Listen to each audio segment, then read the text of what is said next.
14 अगस्त 2005 सुबह का वक्त था।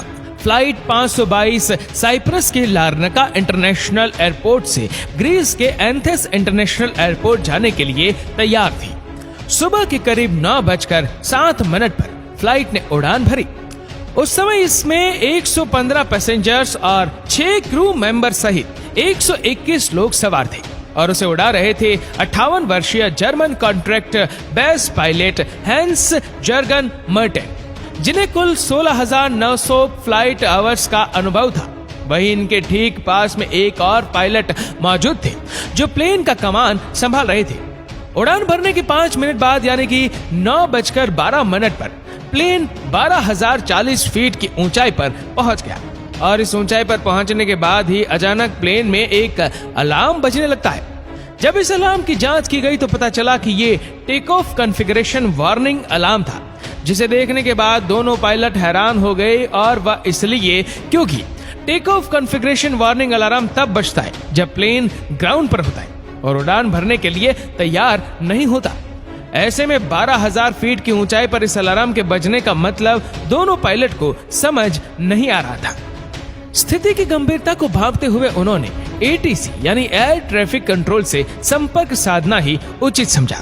फिर उन्होंने तुरंत ही एटीसी से संपर्क कर उन्हें बताया कि उनके विमान का take off configuration warning alarm बज रहा है। पायलट एटीसी को ये सब बता ही रहे थे कि इतनी ही देर में प्लेन के कॉकपिट में मौजूद कंट्रोल पैनल पर कई सारे अलार्म एक साथ बजने शुरू हो गए और इन अलार्म्स की आवाज के कारण पायलट की आवाज एटीसी तक पहुंचना भी बंद हो गई थी। साथ ही प्लेन का मास्टर क्वेश्चन अलार्म भी बजने लगा था, जिसका मतलब था कि प्लेन के कई सारे सिस्टम एक साथ ओवरहीट हो चुके हैं। दोनों ही पायलट की दिक्कतें अब बढ़ने लगी थी। उन्हें कुछ समझ नहीं आ रहा था कि अचानक ये सब क्या हो रहा है। इधर ये सब देखकर प्लेन में अफरा तफरी का माहौल बन गया। क्रू मेंबर्स लगातार यात्रियों को शांत कर रहे थे। सभी पैसेंजर्स को सांस लेने में काफी ज्यादा दिक्कत आ रही थी, इसलिए उनके ऑक्सीजन मास्क अपने आप ही नीचे आ गए। दरअसल जब प्लेन में ऑक्सीजन का लेवल कम होता है तब ऑक्सीजन मास्क अपने आप ही नीचे आ जाते हैं। इस दौरान प्लेन लगभग 18,000 फीट की ऊंचाई पर था।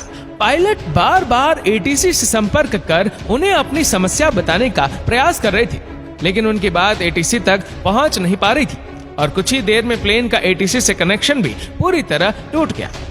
इसके बाद भी एटीसी ने बार बार फ्लाइट से संपर्क साधने की कोशिश की, लेकिन उन्हें कोई उत्तर नहीं मिला। प्लेन अब लगातार ऊपर की ओर बढ़ता जा रहा था। आमतौर पर इस रूट पर फ्लाइट को लगभग 1 घंटे और 45 मिनट का समय लगता है, यानी करीब 10:45 पर इस प्लेन को एंथस एयरपोर्ट पर पहुंचना था। 9:23 पर प्लेन 34,000 फीट की ऊंचाई पर पहुंच चुका था। इसके बाद 9:37 पर यह प्लेन एंथस के फ्लाइट इंफॉर्मेशन रीजन में पहुंच गया। 10:12 से 10:50 तक एंथस एटीसी यानी एंथस एयर ट्रैफिक कंट्रोल की टीम रेडियो कॉल्स के जरिए इस प्लेन से संपर्क साधने की कोशिश करती रही, लेकिन उन्हें कोई जवाब नहीं मिला। अब 10:45 हो चुके थे और इस समय प्लेन को एंथस इंटरनेशनल एयरपोर्ट पर लैंड करना था, लेकिन प्लेन का अभी तक कुछ अता पता नहीं था। कुछ अनहोनी की आशंका के चलते ग्रीस अधिकारियों ने तुरंत ही अपने 2 सबसे बढ़िया F-60 फाइटर जेट को इस प्लेन को ढूंढने के लिए भेजा। कुछ ही देर में इन फाइटर जेट ने इसे ढूंढ लिया। उनमें से एक फाइटर जेट उड़ते उड़ते इस विमान के बहुत करीब आ गया था, ये देखने के लिए कि इस विमान के अंदर आखिर चल क्या रहा है। तो इस फाइटर जेट पायलट ने देखा कि प्लेन के अंदर को पायलट के सीट पर कोई बैठा हुआ है। वही मेन पायलट अपनी सीट पर सिर नीचे करके बेसुध हालत में पड़ा हुआ है। फिर ये फाइटर जेट पीछे गया और अब उसने पीछे वाली खिड़की से प्लेन के अंदर के हालत का जायजा लिया। लेकिन फाइटर जेट के पायलट के लिए हैरानी की बात तो ये थी कि अपने बराबर में 2 फाइटर जेट के उड़ने के बावजूद किसी भी पैसेंजर से मुड़कर उनकी तरफ नहीं देखा। किसी भी पैसेंजर्स की तरफ से उन्हें कोई भी रिएक्शन नहीं मिला। तभी लगभग 11:49 पर फाइटर जेट के पायलट से दिखा कि एक शख्स प्लेन की केबिन से होकर कॉकपिट की तरफ जा रहा है। कुछ ही सेकंड में ये शख्स प्लेन की पायलट सीट पर बैठा हुआ दिखाई दिया। कॉकपिट में बैठे इस शख्स को देखकर फाइटर जेट के पायलट ने इसे इशारा कर स्थिति के बारे में जानना चाहा। यह शख्स भी फाइटर जेट के पायलट को कुछ बताना चाह रहा था, लेकिन वह कुछ बोल ही नहीं पाया। तभी लगभग 1 मिनट बाद 11:50 पर प्लेन की लेफ्ट इंजन ने काम करना बंद कर दिया और प्लेन लेफ्ट साइड से झुककर तेजी से नीचे की ओर गिरने लगा।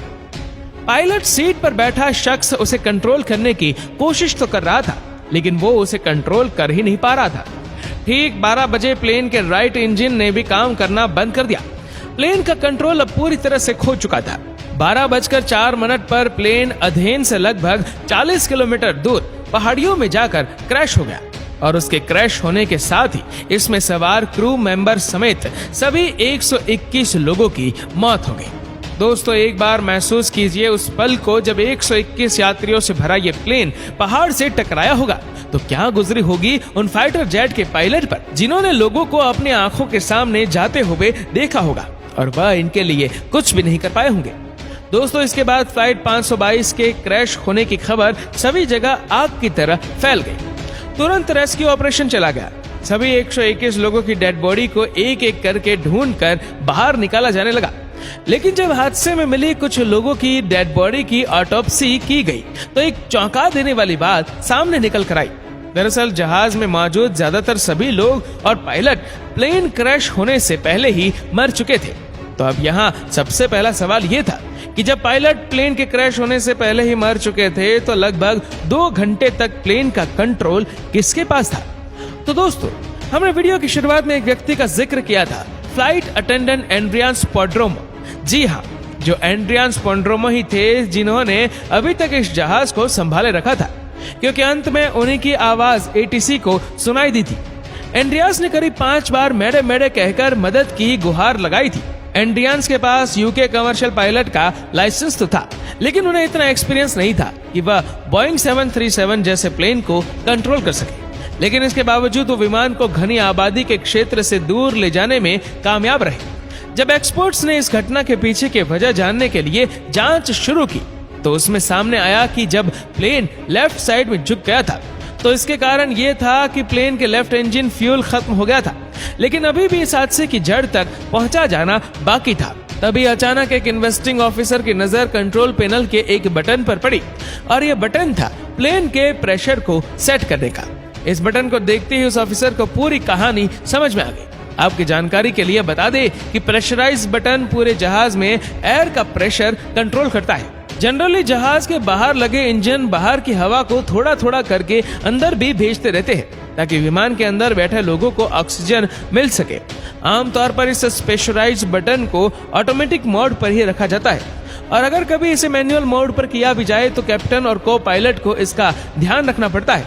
अब हादसे की जड़ तक पहुंचने के लिए हम आपको घटना से एक दिन पहले ले चलते हैं। जब बोइंग 737 का जहाज अपनी रूटीन सर्विस पर गया हुआ था, वहां इसको अच्छे से चेक करके इसकी सर्विस की गई और वहीं इसकी जांच करने वाले लोगों ने इसे मैनुअल मोड पर करके इसे पायलट को सौंप दिया था। विमान के उड़ान भरने से पहले पायलट और को पायलट दोनों का इस ओर ध्यान नहीं गया था कि उनके प्लेन का मैनुअल मोड चालू ही रह गया है और उसके कारण जहाज में धीरे धीरे ऑक्सीजन की मात्रा घटने लगी थी, जिसके कारण विमान में बैठे सभी यात्रियों को बेचैनी होने लगी। और जब कॉकपिट में बैठे पायलट्स को ये अलार्म सुनाई दिए तो उन्होंने इसके पीछे का कारण जानना शुरू किया, लेकिन एक बार भी उनका ध्यान इस ओर गया ही नहीं कि प्लेन का प्रेशराइज बटन ऑन ही रह गया था। अब इस वजह से कॉकपिट में भी ऑक्सीजन का लेवल घट गया था, जिसके कारण दोनों ही पायलट बेहोशी की हालत में जाने लगे थे। विमान के अंदर ऑक्सीजन मास्क तो सभी यात्रियों को मिल चुका था, लेकिन कॉकपिट में ऑक्सीजन मास्क अपने आप नीचे नहीं गिरते, जिस कारण से दोनों पायलट बेहोश हो गए। साथ ही प्लेन में मौजूद यात्री और क्रू मेंबर भी अब एक एक करके बेहोश होने लगे थे, क्योंकि इनकी पैसेंजर सीट के ऊपर लगा हुआ ऑक्सीजन मास्क केवल 12 मिनट तक ही ऑक्सीजन दे सकता था और ऑक्सीजन ना मिल पाने के कारण सभी लोग धीरे धीरे दम तोड़ रहे थे। प्लेन अब ऑटो पायलट मोड पर ही एंथेस की तरफ बढ़ता जा रहा था। एक समय ऐसा आया जब प्लेन में मौजूद सभी सदस्यों ने दम तोड़ दिया, केवल एक जन को छोड़कर, और ये थे फ्लाइट अटेंडेंट एंड्रियास स्क्वाड्रोमो। अब आप भी यही सोच रहे होंगे कि आखिर एंड्रियास इतने लंबे समय तक कैसे जीवित रहे। तो आपको बता दें कि एंड्रियास एक स्कूबा ड्राइवर थे और क्योंकि स्कूबा ड्राइवर अपनी सांसों को लंबे समय तक रोक पाने में सक्षम होते हैं, इसलिए वह अब तक जिंदा रहे। लेकिन ऑक्सीजन प्रॉपर ना मिलने के कारण अब उनकी भी हालत खराब हो चुकी थी, लेकिन जैसे तैसे करके वह कॉकपिट तक पहुंचे और प्लेन को कंट्रोल करने की कोशिश करने लगे। लेकिन एथेंस तक पहुंचते पहुंचते ये प्लेन यात्रियों की जगह उनकी लाशों से भर चुका था। एड्रियानस अंत तक प्लेन को कंट्रोल करने की कोशिशों में लगे रहे, लेकिन दुर्भाग्यवश वह इसमें सफल नहीं हो सके और अंततः प्लेन पहाड़ियों में जा टकराए और उसमें सवार सभी 121 लोगों की दुखद मौत हो गई। इस घटना के लगभग 15 महीनों बाद ग्रीस के अधिकारियों ने इस घटना की रिपोर्ट पेश की, जिसमें बताया गया कि इस पूरी घटना के लिए सिर्फ और सिर्फ एक बटन जिम्मेदार था, प्लेन का प्रेशराइज बटन, क्योंकि ये बटन उस वक्त मैनुअल मोड पर था। लेकिन भले ही अधिकारियों को यह नहीं लगता हो, पर हमारी नजर में असल दोषी उस सर्विस सेंटर के एम्प्लॉय थे जहां प्लेन रूटीन सर्विस के लिए गया था, क्योंकि उन्होंने उस प्रेशराइज बटन को ऑटो से मैनुअल मोड पर कर दिया था। लेकिन उसने इस बात की खबर किसी को भी नहीं दी थी। ऐसे में या तो उन्हें इस वापस ऑटो मोड में डालना चाहिए था या पायलट को इस बात से अवगत करवाना चाहिए था, लेकिन उन्होंने ऐसा कुछ नहीं किया।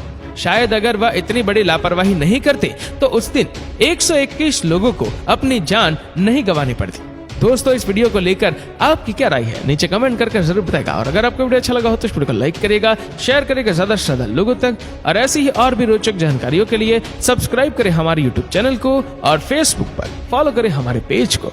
धन्यवाद।